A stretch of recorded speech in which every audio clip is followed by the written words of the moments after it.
Bienvenue dans cette nouvelle édition du QG News. Au sommaire de l'actualité, les résultats définitifs des premières élections municipales tunisiennes ont été publiés ce mercredi 9 mai. À l'échelle du pays, ce sont les listes indépendantes qui ont remporté le plus grand nombre de sièges, soit 32,9% des sièges.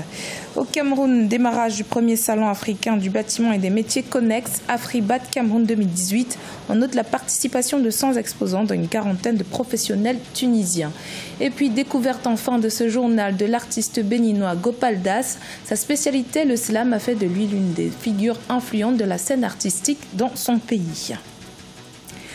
La Tunisie a connu ses premières élections municipales libres le 6 mai. Les résultats définitifs sont tombés mercredi 9 mai. Le verdict exprime le désaveu des électeurs avec un faible taux de participation.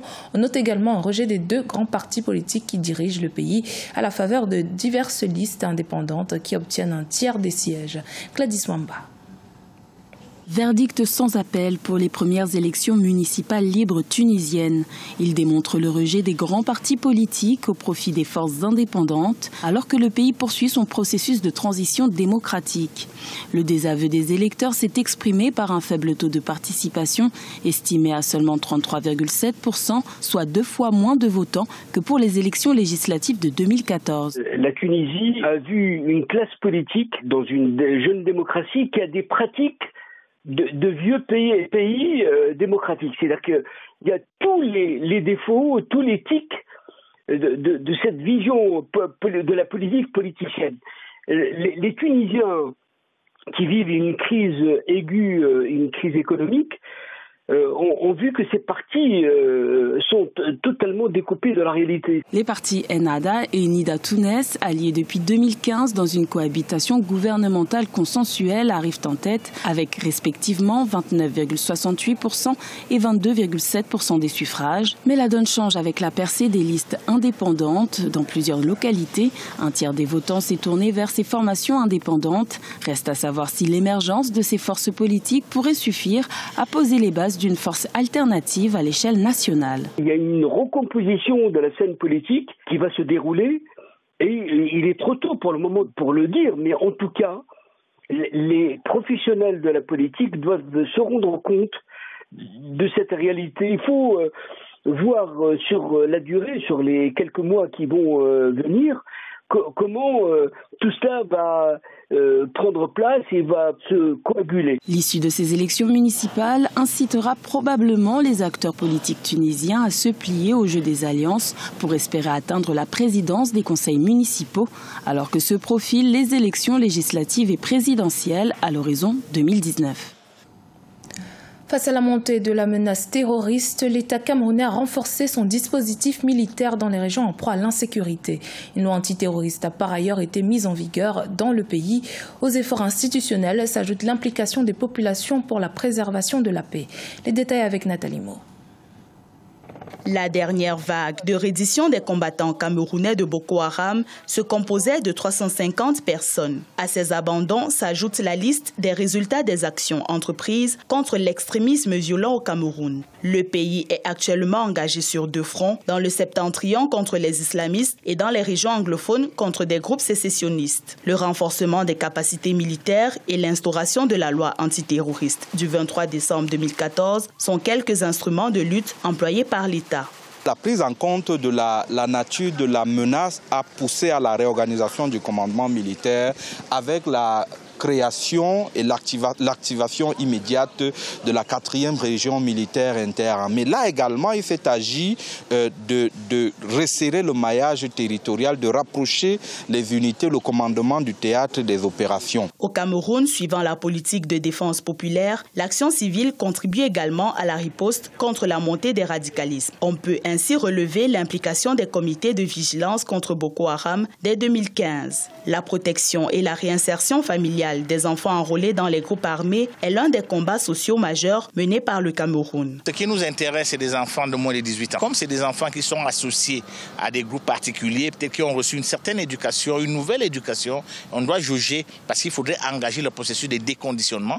Parce que pour pouvoir les remettre dans leur famille, dans leur communauté de base, il faudrait s'assurer qu'ils ont gardé le maximum plutôt de leur famille de base que du milieu dans lequel ils ont été amenés à vivre du fait de cette crise-là. Pour le gouvernement camerounais, la meilleure place d'un enfant, c'est dans un cadre familial. La fête nationale du Cameroun, qui se célèbre le 20 mai, consacre la préservation de la paix sociale. Pour l'atteinte de cet objectif, le pays va bientôt se doter d'un centre national de lutte contre l'extrémisme violent. Toujours au Cameroun, le premier salon africain du bâtiment et des métiers Connex a ouvert ses portes ce mercredi à Yaoundé. Organisé par la Chambre de commerce du Cameroun en partenariat avec la Chambre de commerce et d'industrie de Sfax en Tunisie, on note la participation de 100 exposants dont une quarantaine de professionnels tunisiens. Reportage de notre correspondante Viviane Baoken. Le Salon africain du bâtiment et des métiers Connex à Fribat s'est ouvert au parc des expositions de Tinga à Yaoundé au Cameroun le 9 mai 2018. Les architectes, chefs d'entreprise et autres innovateurs dans le domaine des bâtiments qui prennent part à ce rendez-vous ont formulé leurs attentes orientées vers la promotion de leurs produits et la recherche de nouveaux partenariats. Le Cameroun est en plein chantier, donc il y a beaucoup d'opportunités, donc espérons donc avoir la bonne chose ici pour promouvoir nos produits. Nous faisions dans des produits accessoires, des tôles qui conduisent le bâtiment et nous attendons par là, n'est-ce pas, qu'à la fin, les gens viennent aussi vers nous pour nous demander ces tôles-là pour contribuer au développement de l'Afrique et du Cameroun en particulier. Les nombreux exposants qui présentent leurs différentes offres innovantes dans le domaine du bâtiment et des métiers connexes proposent aux visiteurs des solutions pour construire vite, bien et à moindre coût. Je ne viens que de commencer, mais déjà il y a les projets qui retiennent mon attention. Par exemple, cette tuile-là, à des prix vraiment abordables, on peut faire sa toiture et qui peut résister plus longtemps que les tôles. Tu vois, il y a des trucs qui impressionnent. Je suis donc en train de discuter avec les fournisseurs. Là, j'ai eu des lampes, de l'éclairage. Vous savez, le problème d'éclairage dans nos villages se pose avec acuité. Donc, j'ai vu des lampes solaires qui m'ont aussi impressionné. Placé sous le thème « Ensemble, construisons l'Afrique de demain », la première édition du Salon africain du bâtiment et des métiers Connex à Fribat a accueilli une quinzaine de délégations étrangères en provenance du Maghreb, d'Afrique subsaharienne, d'Europe, d'Asie et d'Amérique. Portrait à présent du slammer béninois Gopal Das, une figure dans le milieu artistique béninois. Sa spécialité, le slam ethnique, et ses textes sont en majorité exécutés en goun, un dialecte de sa ville d'origine. Découverte dans ce reportage Leftiounou, commentaire Ashley Duprat.